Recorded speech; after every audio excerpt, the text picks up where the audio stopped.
Ah, the Holy Land, so far away and yet ever present in the hearts and minds of several billion people around the world who follow one of the many religions that started there.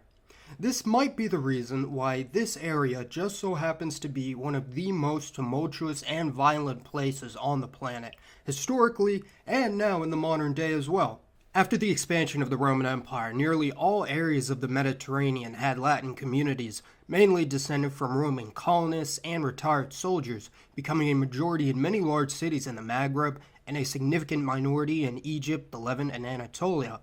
Very little is known about the Latin community in the eastern Mediterranean, since they were a very small minority compared to the native population, mainly composed of Greeks, Armenians, Egyptians, Jews, Arabs, and Syriac peoples. But the Romans of the Maghreb are very well attested, speaking distinct African Latin dialects that are believed to be most closely related to the modern Sardinian language today, and many important Roman generals and emperors hailed from this region. These Latin Africans predominantly followed various Christian and Gnostic sects such as Donatism, Arianism, not what you think, Manichaeism, and many other faiths, most of which have since gone extinct, and Roman Catholicism eventually grew to be dominant in the Maghreb.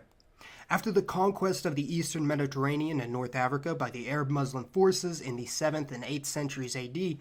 Eastern Latin population practically disappeared, although the Latin North Africans survived for many centuries longer, retaining their Latin language and Christian faith in a very hostile environment until the community eventually petered out and went extinct sometime around the 1400s. Although the Christian world was staunchly divided after the Great Schism between the Eastern and Western churches, the rapid expansion of Islamic power, abuse directed towards native Christians and pilgrims, centuries of Arab rule in most of the Middle East and North Africa, led to a short period of unity when Byzantine Emperor Alexios called on the Catholic world for aid during the invasion of the Seljuks, which Pope Urban II approved of in the Council of Clermont in 1095. Thus, over 100,000 men from across Europe began the First Crusade, effectively pushing back the Seljuks from most of Anatolia and the Levant, restoring Byzantine rule in parts of these areas, while the area around the Holy Land, referred to as Outremer by the Crusaders, was instead carved up into small kingdoms known today as the Crusader states. Estimates greatly vary, but despite the area controlled by the Crusaders always teetering on the brink of annihilation, the population did grow quickly as they poured into the region by the thousands, with the total population never surpassing 1 or perhaps 1.5 million at the very most for any given period, of which the Franks, or Latins, quickly grew to make up about 10 to 20%, about 250,000 people, becoming the largest group in most cities like Jerusalem, Acre, Sidon, and Tartus. By comparison, the rest of the Islamic world at the time had about 20 million people, while Europe was around 35 million. Frank was a general term used in the 11th century to describe all Western European Roman Catholics, which included Normans, Occitanians, Catalans, Castilians, Portuguese, Genoese, Venetians, Pisans, Sicilians, German Catholics, and even some Basques got in on the action.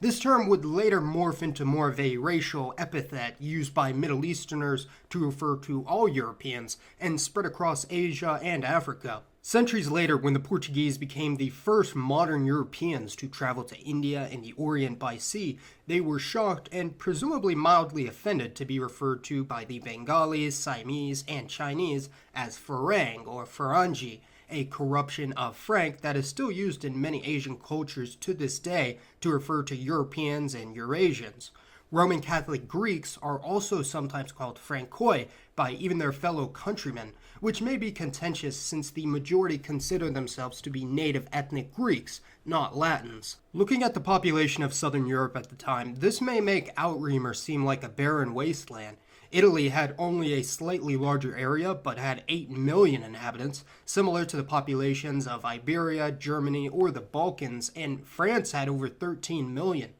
A similar comparison to Outremer would be the Kingdom of England, which had very similar levels of land area and population for the time, and centuries later Great Britain surpassed Italy, France, and Iberia in population, although it took much longer for the Levant to catch up in population density, quite a bit later. What's truly crazy is that the population of the Levant, using roughly the same borders, was pretty much the exact same size in 1900 as it was during the Crusader period nearly 8 centuries before. Just goes to show that in order to have a successful long-term civilization, sometimes it's better to focus on just not being wiped out instead of trying to conquer your surroundings, since over the past millennium, it's needless to say that many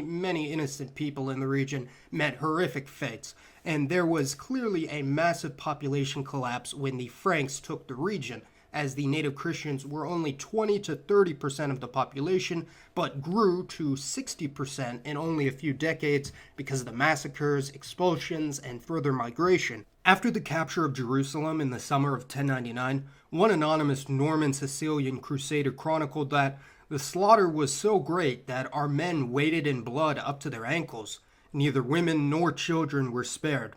Needless to say, it was a living nightmare for the tens of thousands of civilians. After a while, the Muslim population stabilized at about a quarter of the population of the Crusader states, since the Franks realized it was more advantageous to tax your enemy instead of massacring them, and Jews were about 10%, concentrated not only in historic Israel and Judea, but scattered across all kingdoms. The remaining proportion were Druze, who, yes, did exist back then, and the Samaritans, who were a large portion of the region centuries earlier, but had already shrunk to a very tiny minority after the Islamic conquest. When the Franks arrived in the Levant, obviously they were all men, so the question of where to find wives to perpetuate the community was a complex one.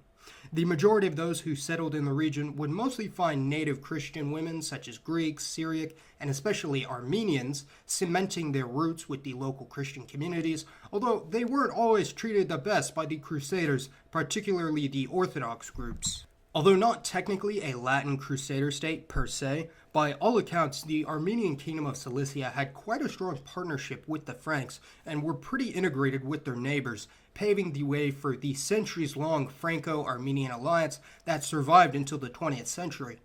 What's interesting is that every kingdom was extraordinarily diverse and had its own unique demographic situation. Cilicia was mostly Armenian, with large Greek and Syriac minorities. Jerusalem had the highest proportion of Jews and Franks. Tripoli was split between Maronites and Greeks. Edessa had the largest Assyrian population. And Antioch was a mix of all ethno-religious groups, with Muslims of various persuasions present in all areas except for Cyprus, where they, along with the Cypriot Jews, were kicked out. Contemporaneously to the Crusades in the Holy Land, campaigns were launched by the kingdoms of Aragon, Castile, and Portugal to expel the last of the Moors from Iberia. The Sisulu Normans were kicking the Fatimids out of southern Italy and taking the fight to the shores of North Africa, and the Holy Roman Empire started to pacify the last of the northern European pagans, and they were quite successful too.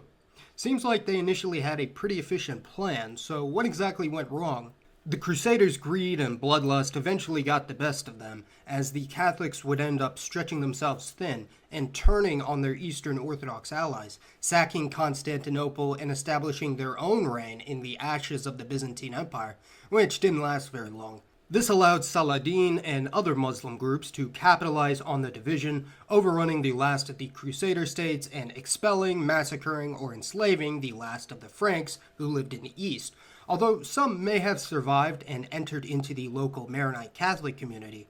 This led to the effective extinction of the Latin Church of the East, although various indigenous Catholic groups such as the Maronites, Chaldean Catholics, and Greek Catholics remained, as their branches are actually a part of the Eastern or Oriental Catholics, distinct from Roman Catholics.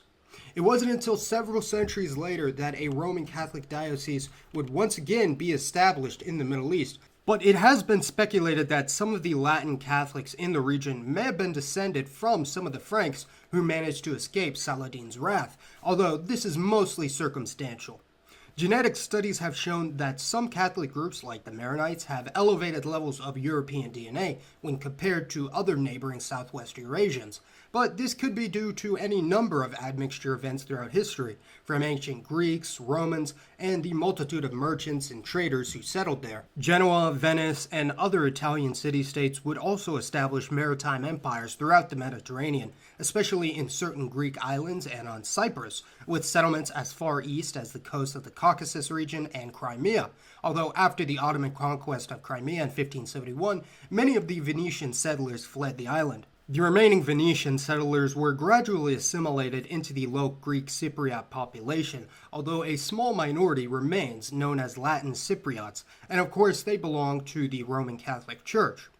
Other groups have settled in the Levant and Eastern Mediterranean since then, including Maltese, Sicilians, Normans, Occitans, Catalans, Spaniards, Portuguese, and German Catholics that have fused together with native Levantine elements that were a product of Catholic traders intermarrying with Arabic, Syriac, and Armenian-speaking natives, especially the Maronites and other Eastern Catholics, although some individuals did convert to Roman Catholicism on their own accord, especially during the short-lived period of French rule in the Levant. This community, made up of Roman Catholics from a diverse array of mainly Latin descendants, are now referred to as Levantines, or Latin Levantines, and they are extremely dispersed, not having a common language or nationality like other minorities in the region, but instead are found in small pockets in urban areas of the Eastern Mediterranean, such as Alexandria, Beirut, Jerusalem, Tripoli, Tartus, Latakia, and were formerly a significant minority in Istanbul, Izmir,